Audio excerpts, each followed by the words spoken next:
Hello everyone, welcome to all of you. This is Anju Maurya और आज के इस वीडियो में एक बेहतरीन टॉपिक डिस्कस करने वाले हैं। और इसकी डिमांड भी थी किसी स्टूडेंट की, हमने देखा था, जिसका नाम है जेनेटिक ड्रिफ्ट, एलेलिक ड्रिफ्ट, या इसी को हम लोग सिवाल राइट इफेक्ट या रैंडम ड्रिफ्ट के नाम से भी जानते हैं। देखिए, जेनेटिक ड्रिफ्ट का मतलब क्या होता है? चेंज इन अलील और genotype frequency due to by chance. Due to chance मतलब देखिए, अलील या किसी भी पॉपुलेशन में अलील या जीनोटाइप फ्रीक्वेंसी में अगर कोई चेंज हो रहा है और वो ड्यू टू चांस हो रहा है। चांस का मतलब उसमें नेचुरल सिलेक्शन की वजह से जो चेंज है वो नेचुरल सिलेक्शन की वजह से नहीं हो रहा, किसी चांस की वजह से हुआ। जैसे फॉर एग्जांपल, कोई एक पॉपुलेशन है, पॉपुलेशन में ढेर सारे इंडिविजुअल हैं और उस वक्त उस पॉपुलेशन का एलील फ्रीक्वेंसी कुछ और होता है। उसके बाद मान लीजिए अर्थक्वेक आया, सुनामी आया, फायर आया, फ्लड आया, उसके बाद बहुत सी पॉपुलेशन में से उस स्पीसीज 1,000 में से 600 वहां से जो है मर गए। अब बची 400।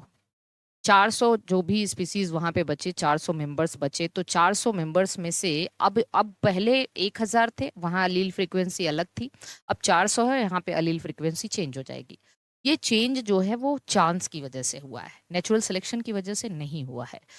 या हो सकता है कि कोई ओरिजिनल पॉपुलेशन हो, उसमें से कुछ लोग वहां से माइग्रेट कर जाए। जैसे हमने यहाँ पे बताना है आपको कि ये चेंज किसकी वजह से हो सकता है। नेचुरल कालमाइटी की वजह से हो सकता है। एंथ्रोपोजेनिक एक्शन की वजह, नेचुरल कालमाइटी मतलब अर्थक्वेक, सुनामी, फायरिंग, मतलब आप कह सकते हो आग लगने से, फ्लड से, इससे हो सकता है। दूसरा चीज एंथ्रोपोजेनिक एक्शन की हो, कोई मैन मेड एक्टिविटी हो, हॉन्टिंग हो किसी एनिमल्स की, पर्टिकुलर किसी स्पीसीज की, किसी पॉपुलेशन की स्पीसीज की बहुत तेजी से हॉन्टिंग होना स्टार्ट हो जाए तो उसकी पॉपुलेशन काफी घट जाएगी। या हो सकता है कि कुछ पॉपुलेशन के कुछ मेंबर वहां से माइग्रेट करके किसी दूसरी जगह चले जाते हैं, तो वहां पे भी जो है एलील फ्रीक्वेंसी चेंज हो जाएगी। तो इसी को हम क्या कहते हैं, जेनेटिक ड्रिफ्ट कहते हैं। जैसे फॉर एग्जांपल, हमने आपके सामने एक पॉपुलेशन 6 मेंबर की पॉपुलेशन बनाई है और दो मेंबर हैं, उसमें 3 मेंबर हमने कैपिटल ए जीनोटाइप के हैं, एक मेंबर 2 मेंबर हेट्रोजाइगस के हैं और एक मेंबर यहाँ पे होमोजाइगस रेसेसिव के हैं। तो इस वक्त इसकी जो फ्रीक्वेंसी है वो कैपिटल ए की फ्रीक्वेंसी 1, 2, 3, तीन कैपिटल मतलब 8 कैपिटल ए है अपन टोटल 12 में से 0.66 है। और स्मॉल ए की फ्रीक्वेंसी 4/12 है। 4/12 का मतलब 1, 2, 3, 4 ही स्मॉल है आउट ऑफ 12, तो 0.3 है। ये बिफोर अर्थक्वेक है। सपोज करो कि यहाँ पे अर्थक्वेक अभी नहीं हुआ है। अर्थक्वेक के बाद क्या हुआ, ये तीन जो हमने एरो लगाया है, तीन मर गए। तीन मर गए, लेकिन कोई ऐसा नहीं कि हाँ मतलब कोई सेलेक्टिव तो नहीं मरेगा, कोई भी मर सकता है ना, डोमिनेंट वाला, रेसिव वाला या हेट्रोजाइगस कोई भी मर सकता है। तो ये मान लीजिए ये तीन मर गए। जब ये तीन मर गए तो यहाँ पे अब जो फ्रीक्वेंसी चेंज हुई है, देखो 1, 2, 3, कैपिटल ए की फ्रीक्वेंसी 3/6 आउट ऑफ टोटल 6 है ना, 1, 2, 3, 4, 5, 6, तो 0.5। और स्मॉल ए की फ्रीक्वेंसी भी 0.5। अब देखो, पहले कैपिटल ए की फ्रीक्वेंसी 0.6 थी, अब यहाँ 0.5 होगी, घट गई कैपिटल ए की फ्रीक्वेंसी। और स्मॉल ए मतलब जो डोमिनेंट रेसिव एलील है, पहले 0.3 थी, अब 0.5 होगी, बढ़ गई। तो हो सकता है किसी एलील की फ्रीक्वेंसी घट जाए, किसी की बढ़ जाए, या दोनों की घट जाए या दोनों की बढ़ जाए, ऐसा भी हो सकता है। ठीक है, तो ये है, आप कह सकते हो यही है जेनेटिक ड्रिफ्ट। अब इस genetic drift, how genetic drift differs from natural selection, ये भी हम आपको बताते हैं कि जेनेटिक ड्रिफ्ट नेचुरल सिलेक्शन से अलग कैसे है। तो देखिए, जैसे मान लीजिए कि ये एक पॉपुलेशन हमने आपके लिए ड्रॉ किया है। इस पॉपुलेशन में बहुत से मेंबर हैं, जैसे मैंने ऑरेंज कलर से और वाइट कलर के, पिंक कलर के और रेड कलर के इतने सारे मेंबर बनाए हैं। हो सकता है नेचुरल सिलेक्शन के बाद इसमें से, देखो आप नेचुरल सिलेक्शन के बाद जो पॉपुलेशन आप कंपेयर करना, तो यहाँ पे आप देख रहे हो व्हाइट वाले बिल्कुल नहीं है, पिंक वाले भी दो नहीं है। तो इससे ये पता चलता है कि व्हाइट वाले नेचर को, नेचुरल जो नेचुरल आप कह सकते हो कि प्रेशर थे उस पे फिट नहीं हुए। मतलब वो बिल्कुल अनफिट थे, रिप्रोडक्टिवली फिट नहीं थे, इसलिए नेचर उनको सेलेक्ट नहीं कर पाई। तो जो भी सेलेक्ट हुए वो फिटेस्ट है। ये तो कंफर्म है कि जो सिलेक्शन जिनका हुआ है आफ्टर नेचुरल सिलेक्शन, जो बच्चे हैं वो फिटेस्ट है, बिल्कुल फिटेस्ट होंगे, मतलब सुपीरियर कैरेक्टर वाले होंगे। तो एक बात तो हमें ये समझ में आ गई कि नेचुरल सिलेक्शन के बाद जो बच्चे हैं वो ऑब्वियस सी बात है, उसमें जो मरेंगे वो बिल्कुल पुअर कैरेक्टर वाले होंगे या इन्फीरियर कैरेक्टर वाले होंगे, लेकिन जो जिंदा बच्चे वो सुपीरियर कैरेक्टर वाले ही होंगे। लेकिन जेनेटिक ड्रिफ्ट में इसी सेम पॉपुलेशन को अगर हम जेनेटिक ड्रिफ्ट से कंपेयर करें, मान लीजिए यहाँ पे कोई सुनामी आ गया, अर्थक्वेक आ गया। अब सुनामी के बाद जो भी पॉपुलेशन यहाँ बची है, आप देख रहे हो व्हाइट वाले तो हैं, है ना, रेड वाले भी कम है, पिंक वाले भी कम है और ऑरेंज वाले भी कम हो गए। तो यहाँ से इस बात की पुष्टि होती है कि भाई देखो, आफ्टर जेनेटिक ड्रिफ्ट जरूरी नहीं है कि बस फिटेस्ट वाले ही बचे। हो सकता है फिटेस्ट वाले भी मर सकते हैं। भाई अर्थक्वेक आएगा तो किसी को पूछ के नहीं ना, जेनेटिक ड्रिफ्ट बाई चांस हुआ, कोई भी मर सकता है, कोई दिक्कत नहीं है। हो सकता है कि सुपीरियर कैरेक्टर वाले ही पूरे खत्म हो जाए, इन्फीरियर वाले ही बस बचे। या हो सकता है कि इन्फीरियर खत्म हो जाए, केवल सुपीरियर। जरूरी नहीं है कि केवल फिटेस्ट ही बचे या फिर अनफिट वाले ही बचे, कोई भी हो सकता है। This is by chance. तो ये है जेनेटिक ड्रिफ्ट। अब इसके दो इफेक्ट हम आपको यहाँ बता रहे हैं, एक फाउंडर इफेक्ट और एक bottleneck effect. Bottleneck effect ये टर्म स्टेबिन ने दिया था। Founder effect due to migration होता है और bottleneck effect due to natural calamities और एंथ्रोपोजेनिक एक्शन, जैसे अर्थक्वेक, सुनामी, फायर, फ्लड या फिर कोई मैन मेड एक्टिविटी की वजह से हो सकता है। जैसे फाउंडर इफेक्ट की बात कर रहे हैं, फाउंडर इफेक्ट में क्या है कि ये एक पेरेंट पॉपुलेशन है। पेरेंट पॉपुलेशन में बहुत सारे मेंबर हैं, यहाँ से कुछ मेंबर यहाँ से माइग्रेट कर गए और जाके जब ये माइग्रेट हुए एक नए एरिया पे जाके अपना बसेरा कर लिया। और अब ये जो नया एरिया है ये बिल्कुल आपस में ये रिप्रोड्यूस करेंगे और इनके मेंबर भी बढ़ जाएंगे। जो माइग्रेट हुए वही फाउंडर पॉपुलेशन। तो अब यहाँ पे आप देखेंगे इसकी अलील फ्रीक्वेंसी कुछ अलग होगी, इसकी अलील फ्रीक्वेंसी कुछ अलग हो जाएगी जब यहाँ से ये निकल जाएंगे। पहले अलील फ्रीक्वेंसी कुछ और थी, जब इसमें से कुछ माइग्रेट कर जाएंगे तो अब इसकी अलील फ्रीक्वेंसी बदल जाएगी। तो फाउंडर पॉपुलेशन, फाउंडर इफेक्ट मतलब देखो, पहले मान लो कि ये जो ओरिजिनल पॉपुलेशन था, यहाँ 100 लोग थे तो उस वक्त अलील फ्रीक्वेंसी कुछ अलग रही होगी। अब 20 लोग यहाँ से हट गए, 80 लोग बचे, तो अलील फ्रीक्वेंसी तो चेंज हो ही जाएगी ना। लेकिन ये चेंज ड्यू टू माइग्रेशन हुआ है, ड्यू टू चांस हुआ है। जरूरी नहीं है कि केवल सुपीरियर वाले जा रहे हैं या केवल इन्फीरियर वाले जा रहे हैं, कोई भी जा सकता है। When a section of population migrated or drifted from original population and form a new population, then new population become genetically different from original population due to change in allele and genotype frequency. जो new population है वो genetically different हो जाएगा from original population. यही है founder effect. इसके बहुत से हम आपको एग्जाम्पल यहाँ बताने जा रहे हैं। जैसे पहला एग्जाम्पल है, sometimes change in allele frequency is so different that new population become a different species. कभी कभी चेंज इतना डिफरेंट हो सकता है कि जो नई पॉपुलेशन वो डिफरेंट स्पीसीज तक बन सकती है। जैसे इसका बेस्ट एग्जांपल है डार्विन फिंचेस।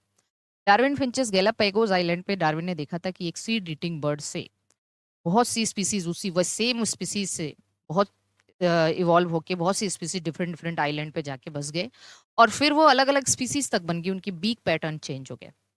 तो डार्विन फिंचेस भी आपका फाउंडर इफेक्ट का बेस्ट एग्जांपल।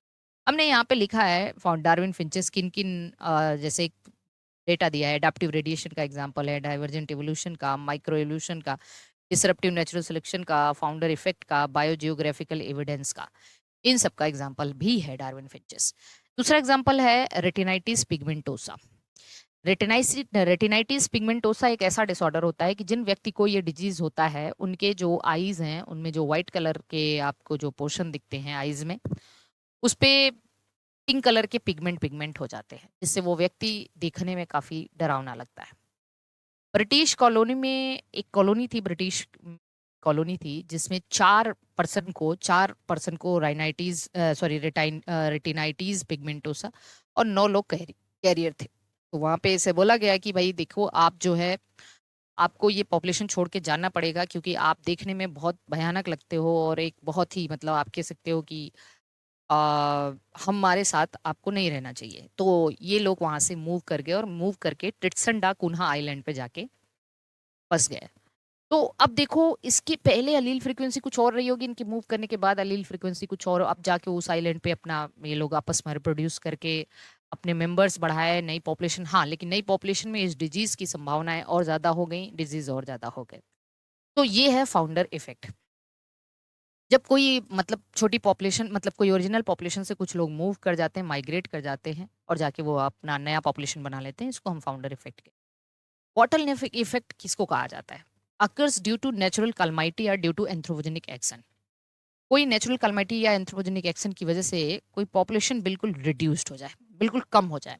और कम हो जाए कैसे? बॉटल के नेक के जैसे। जैसे अब हमारे पास ये बॉटल है, बॉटल में ये पूरी पॉपुलेशन भरी हुई है, लेकिन कोई अर्थक्वेक आने के बाद इस पॉपुलेशन काफी कम रह गई, मतलब इसके नेक के जितनी रह गई, है ना। और अब वही सेम पॉपुलेशन आपस में अब पहले कुछ और था इसका अलील फ्रीक्वेंसी, मान लो यहाँ पे 1 लाख लोग थे और 1 लाख लोग की अलील फ्रीक्वेंसी अलग रही होगी, और जब यहाँ पे बचे मान लो केवल और केवल 300 या 30,000 लोग बचे, सॉरी 30,000 बचे। अब 30,000 बचे, कम बचे, तो 30,000 की अब अलील फ्रीक्वेंसी आप देखेंगे कुछ और हो जाएगा उस पॉपुलेशन में, है ना। लेकिन ये 30,000 फिर आपस में रिप्रोड्यूस करेंगे और नया पॉपुलेशन बनाएंगे, तो नया पॉपुलेशन फिर बॉटल के बॉटम के जैसा हो जाएगा, पेंदी के जैसा। तो बिल्कुल यही हुआ कि नॉर्दर्न जो है एलिफेंट सील की बात करें, एक एग्जांपल है इसका, बहुत अच्छा एग्जांपल है। 1895 में due to human hunting number of seal reduce to 50। Human hunting की वजह से सील के नंबर केवल 50 रह गए। सील के नंबर क्या रह गए, केवल 50 रह गए। इतना मतलब पहले ऐसा माना जाता है 10,000 सील थे, उसमें नंबर केवल 50 रह गया। लेकिन फिर क्या हुआ, लोगों को एहसास हुआ, क्योंकि ह्यूमन इसकी हंटिंग करता था, इसके स्किन के नीचे ब्लबर पाए जाते थे, ब्लबर एक फैट कंटेंट है, तो जिसकी वजह से लोग इसकी हंटिंग करते थे। मान लो ये पेरेंटल पॉपुलेशन था, सील के नंबर पहले इतना थे, लेकिन अब ये पिंक कलर बॉटम के जैसे रह गए, इसके बॉटल के नेक के जैसे रह गए। फिर कैप्टिव ब्रीडिंग की वजह से, मतलब इनका केयर करना स्टार्ट हुआ और इनके हंटिंग पे रोक लगाया गया, फिर आपस में ये ब्रीड करना स्टार्ट किया और अब इनकी पॉपुलेशन जो है 1 लाख के आसपास है। तो पहले देखो इन बॉटल के बॉटम जैसी पॉपुलेशन बॉटल के नेक से गुजरी और सेम वही पॉपुलेशन फिर बॉटल के बॉटम जैसी हो गई। तो एक तरीके से आप कह सकते हो कि के एक बॉटल की पॉपुलेशन उसके नेक से गुजरते हुए फिर बॉटल जैसी हो गई, इन द सेंस कि यही क्या है, बॉटल नेक। पॉपुलेशन पहले बड़ी थी, नेक जितनी हुई फिर बड़ी हो गई, तो ये बॉटल नेक इफेक्ट कहलाता है। तो I hope it is very clear to all of you, और आपको अच्छा लगा होगा, आप इसे नोट कर लीजिएगा, बहुत इंपॉर्टेंट है ये।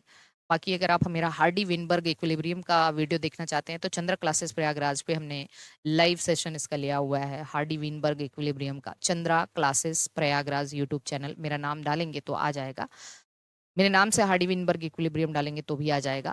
तो आप कहीं से भी हैं, आप हमारे कोर्स से जुड़ना चाहते हैं, आप हमारे टेस्ट सीरीज मॉक टेस्ट से जुड़ना चाहते हैं, किसी भी स्टेट से हैं, टीजीटी पीएचडी एलटीजीआईसी या फिर DSSB MRS NVS KVS assistant professor या CUET PG का जो है एंट्रेंस एग्जामिनेशन देना चाहते हैं, तो आप हमारे कोर्स से और हमारे मॉक टेस्ट से जुड़ सकते हैं। इसके लिए हेल्पलाइन नंबर पर कॉल कर लीजिए। Okay, bye bye, all the best.